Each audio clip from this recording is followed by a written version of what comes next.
আসসালামু আলাইকুম। ফারজানা নাহিদ জানাচ্ছেন টিভিতে সন্ধ্যার খবর। ক্রাউন সিমেন্ট শিরোনাম দেখছিলেন, নিয়ে যাব পুরো খবরে। জুলাই সনদ বাস্তবায়নের সংসদ এবং মাঠে উভয় স্থানে সরকারকে চাপ দেবে জামায়াতে ইসলামী। পাশাপাশি জনরায় মেনে নিয়ে সরকারি দলকে সংবিধান সংস্কার পরিষদে শপথ নেয়ার আহ্বান জানিয়েছেন দলটির আমির এবং বিরোধী দলীয় নেতা ডাক্তার শফিকুর রহমান। সকালে সিলেট সার্কিট হাউসে গণমাধ্যম কর্মীদের সাথে ঈদের শুভেচ্ছা বিনিময়কালে তিনি একথা বলেন। বিএনপির মধ্যে রাষ্ট্রপতি হবার মতো যোগ্য লোক আছে জানিয়ে বর্তমান রাষ্ট্রপতি থেকে জাতিকে মুক্তি দেওয়ার আহ্বান জানান জামায়াতের আমির। তিনি বলেন, দেশ ফ্যাসিবাদ থেকে বিদায় নেয়নি, ফ্যাসিবাদের একটি স্টেক হোল্ডার এখনো রয়ে গেছে। সবার অংশগ্রহণের যে ডায়লগ হলো, যার ভিত্তিতে যে সাধারণ নির্বাচনও হলো এবং গণভোট হলো একই অর্ডার, সেই অর্ডারের এক অংশ বাস্তবায়ন হলো, আর এক অংশ উপেক্ষিত হয়ে গেল, এখন পর্যন্ত উপেক্ষিত। ঈদের দ্বিতীয় দিনে নেতাকর্মীদের সাথে ঈদের শুভেচ্ছা বিনিময় করেছেন বিএনপি মহাসচিব এবং স্থানীয় সরকার মন্ত্রী মির্জা ফখরুল ইসলাম আলমগীর। দুপুরে নিজ জেলা ঠাকুরগাঁওয়ে নিজ বাসভবনে দলীয় নেতাকর্মীদের সঙ্গে ঈদের শুভেচ্ছা এবং কুশল বিনিময় করেন তিনি। আগামী 23 মার্চ সদর উপজেলার রায়পুর ইউনিয়নে খাল খনন কর্মসূচি উদ্বোধন করবেন স্থানীয় সরকার মন্ত্রী মির্জা ফখরুল।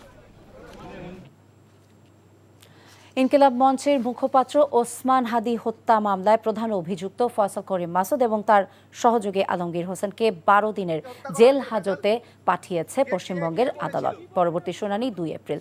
তাদের বিরুদ্ধে ফরেনার্স আইনে মামলার পাশাপাশি নতুন করে আনলফুল অ্যাক্টিভিটিস আইনেও মামলা দায়ের করা হয়েছে।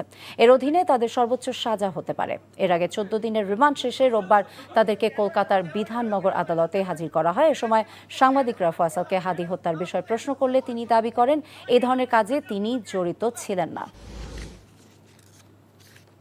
ঈদের দ্বিতীয় দিনে রাজধানীর মিরপুরের জাতীয় চিড়িয়াখানায় ছিল দর্শনার্থীদের উপচে পড়া ভিড়।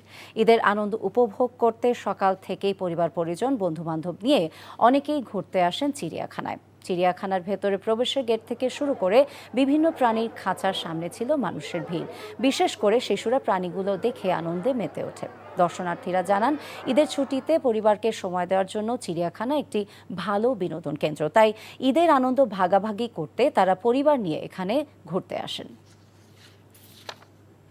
ঈদের ছুটিতে দেশের বিভিন্ন স্থানে বিনোদন কেন্দ্র, পার্ক ও পর্যটন স্পটগুলোতে ঢল নেমেছে দর্শনার্থীদের। ঈদের পরদিন সকাল থেকে দূর দূরান্ত থেকে পর্যটকরা আসতে শুরু করে কক্সবাজার সমুদ্র সৈকতে।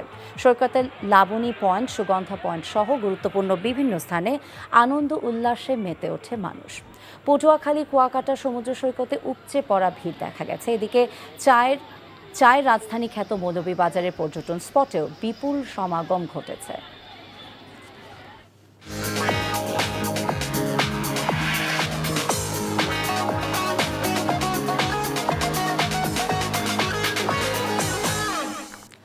মার্কেন্টাইল ব্যাংক অর্থনীতির খবর।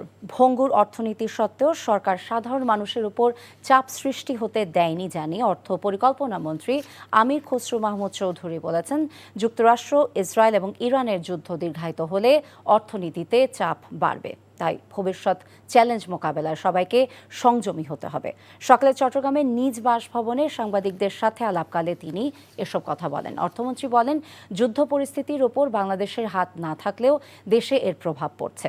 জ্বালানি সংকট মোকাবেলায় সরকার ভিন্ন ভিন্ন উৎস বের করেছে। এই ছিল সন্ধ্যার খবরে। সবাইকে ধন্যবাদ।